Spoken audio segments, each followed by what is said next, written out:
the state of Texas has passed a bill which Governor Abbott is likely to sign that would do many terrible things about abortion. It would require the burial or cremation of embryonic or fetal tissue, not babies, just tissue, just find tissue, and then do a whole big ceremony on it. I don't know if it has to be some sort of South Asian ritual when you do the cremation. Anyway, earlier version of that was blocked by a federal court, but they keep on insisting on passing it. It would prohibit the use of fetal tissue for research because why ever be in favor of science? And then, I don't know if they know this, even if you think that that is a life form, whatever clumps of tissue are left, it's still not alive at that point. Like if we use it for science, maybe you could save lives. People who claim to be pro-lives. Okay, anyway, and then the most important part, although all of that stuff is terrible, is that dilation and evacuation, the D&E, would be banned, and that means that second trimester abortions it practically are wiped off the map in Texas, and that goes into effect on September 1st. And if you violate any portion of this, in other words, if you do a second trimester abortion, which should be perfectly legal in the United States of America, they will put doctors in jail.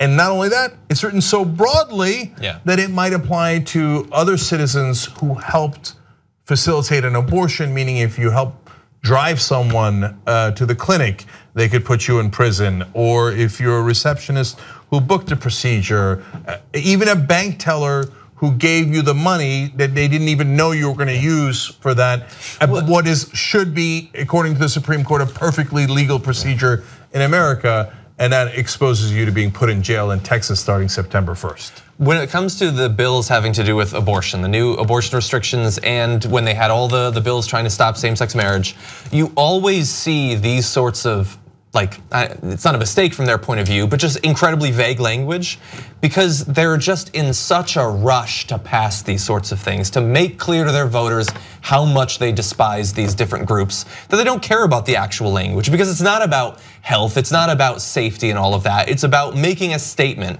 that you are still allowed to discriminate against incredibly large groups of people in our country. These people are just driven by utter hatred of people who in large parts support that party, the party who is targeting them at every turn in states like Texas. Yeah, and in this case, it happens to be women. I know that they would say, no, it has nothing to do with hatred. It has to do with that I'm pro-life and I believe those clumps of tissue is a human being. That's their point of view, and I'm overstating it. I understand their point of view.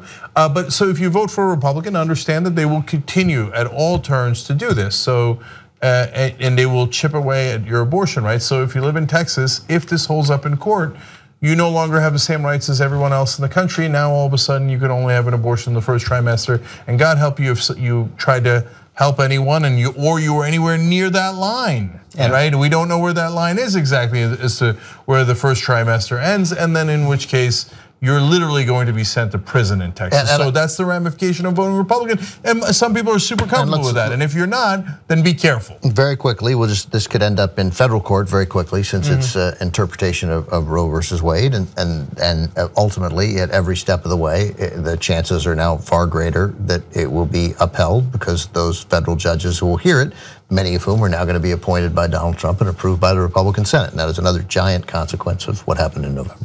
Yes. And this is exactly. That will last for decades. If they were going to overturn Roe versus Wade, this is exactly how they would do it. You don't like ads? Well, I hear you, brother.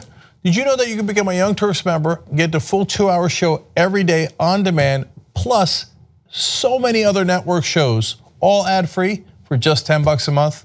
Give it a shot right now, TYTnetwork.com/join.